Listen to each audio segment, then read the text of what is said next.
All right, so there's so many angles to talk about this. First off, we'll start off with the Spurs and Magic, and then we'll talk about the Chevy Silverado 150 at the Phoenix International Raceway.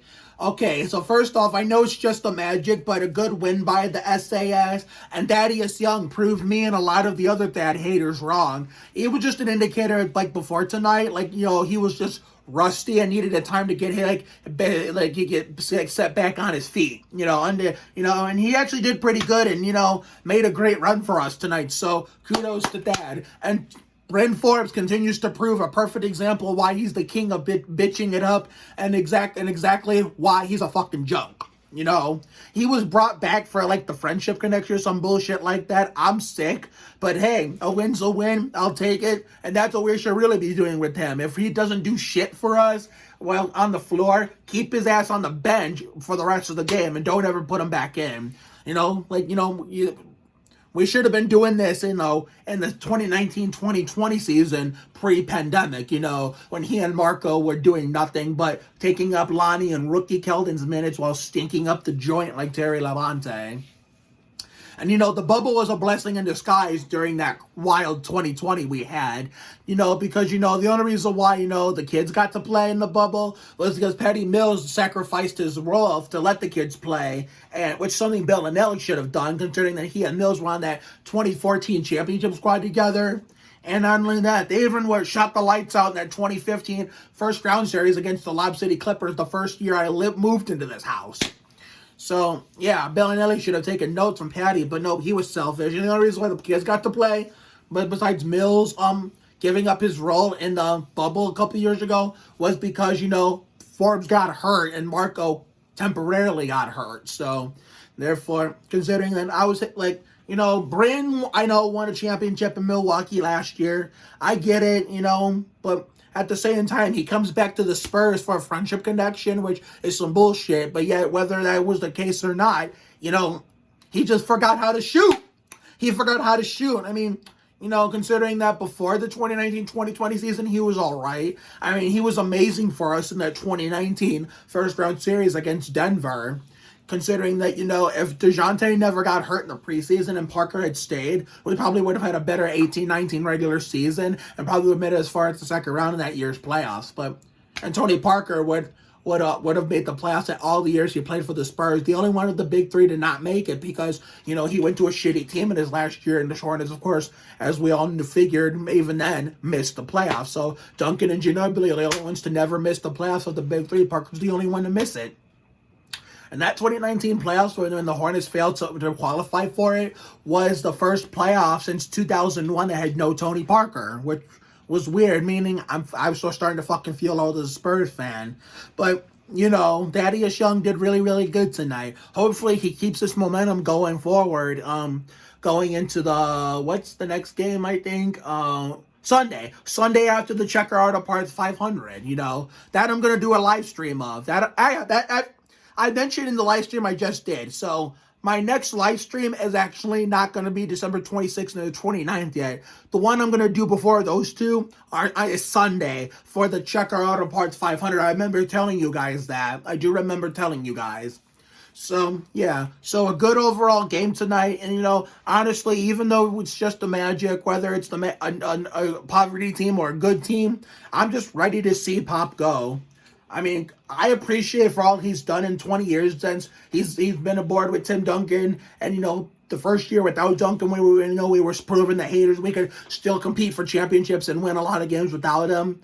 Since I came along in the middle of 97-98 season, Duncan's first year, I appreciate for how far he's taken us. But, he's overstayed his welcome. I think he's gotten old and forgot what he's doing. So it's time for us to get like a younger coach, a Becky Hammond, or if Timmy changes his mind and actually wants to coach again.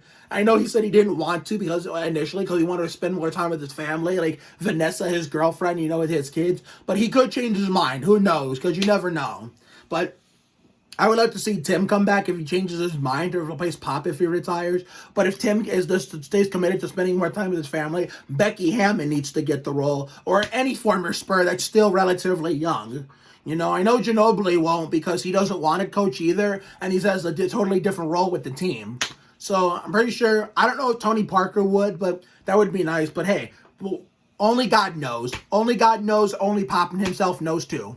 So we had a good, it was a competitive game from start to finish. I know the Magic and us traded baskets in the first half, in the first quarter, I think it was. But second half, quarter and beyond, we just pulled away. So good game by the Spurs. Next game will be after the Checker Auto Parts 500 against the Thunder in their house in OKC. So I will be okay, thinking of Checker Auto Parts 500. Now let's talk about the Chevy Silverado 150.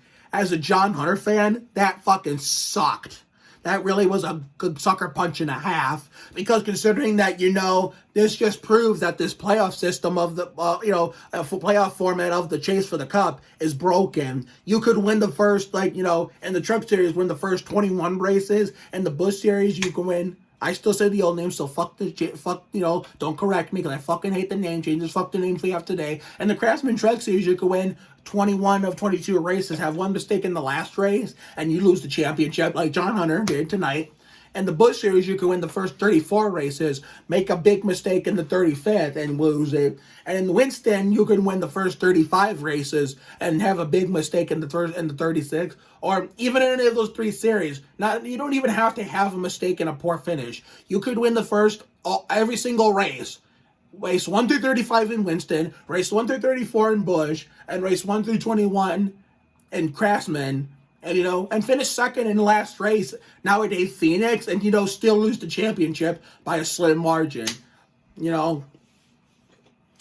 Brian, it's like, have we not learned from Brian France? It's like Brian never fucking left, if Jim France was smart and actually wise like Dale Earnhardt Jr., the king of being wise, because you can't spell Budweiser without being wise, he would have fired bitch-ass Steve Phelps and Steve O'Donnell, and probably would have got rid of that old-ass fart Scott Miller, too, and probably would have hired some intelligent people that know how to run NASCAR, because, Big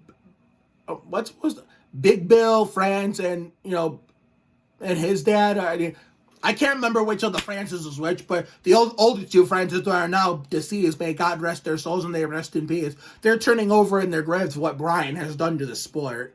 But even though I complain, I'm still going to enjoy it, As much as I complain about stuff, I'm not saying the one that me complaining or any other fans going to get them to change their minds, because they're not.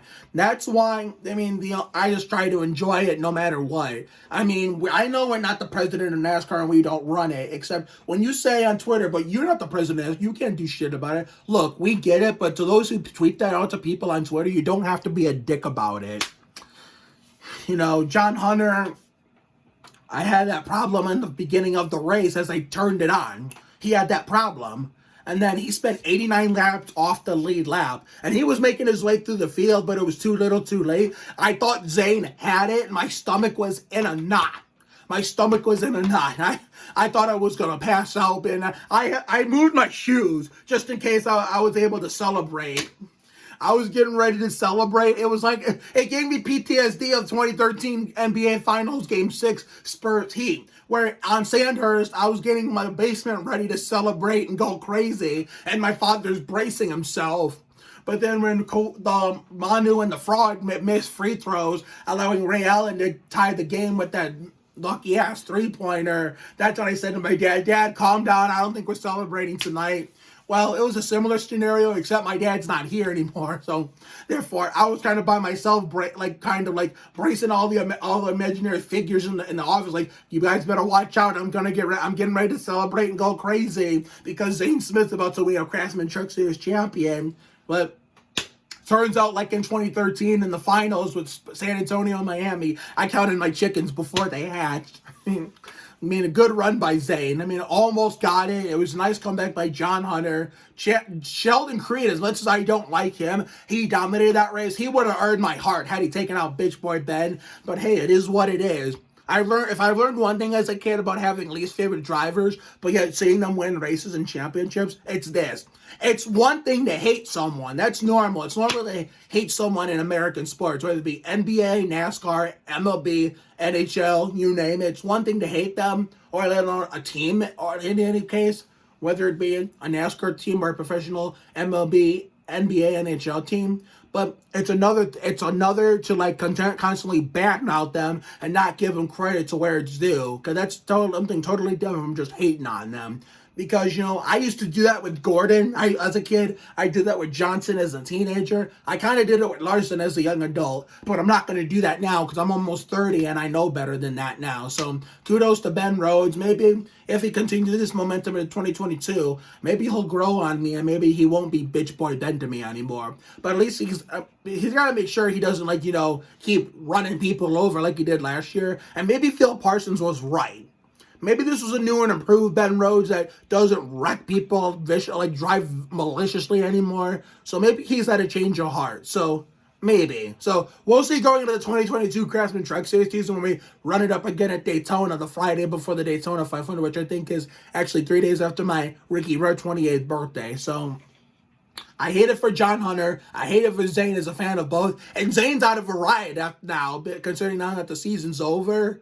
So hopefully he gets a good one somewhere. And if he does get it right, I just hope they don't rush him up to Winston Cup, because I'm going to be disappointed. And I'm glad Noah's, considering that he's racing for a championship tomorrow night, that he's staying in the Busch Series for another year. I'm glad for him, because I just do not want him to get rushed and then see him fail in Winston Cup. And Zane Smith, I do not want that to happen to him either. Look at what happened to John Hunter. He got rushed up to the Busch Series in 2019, Winston Cup in 2020, and he didn't win shit. The closest he came to winning his first Winston Cup race in 2020 was the Aaron's 499 on Father's Day, when he was about to pull a Ron Bouchard, but Blaney had to pull off that dick move by sending Jones up the track, and which sent him and John Hunter up into the wall. If Blaney wasn't so concerned about losing that race, then John Hunter would be your 2020 Aaron's 499 winner by pulling a Ron Bouchard. So that's like John Hunter's finest moment in Winston Cup, even though it didn't go all the way through. So we got the Busch Series race tomorrow night. The next live stream will be Sunday for the Checker Auto Parts 500 before the Spurs Thunder game. And the next live stream after that will be December 26th versus the Pistons for Graham Shields' birthday, Victor Crane and Livin' La Vida Lab Rats. And, December 29th will be another live stream. Paris, Mary Jo Burrell, Skylar Storm, and Scarlett from Livin' La Vida Lab Rats. So have a good night tonight and a better day tomorrow. Take care, everyone. Good night.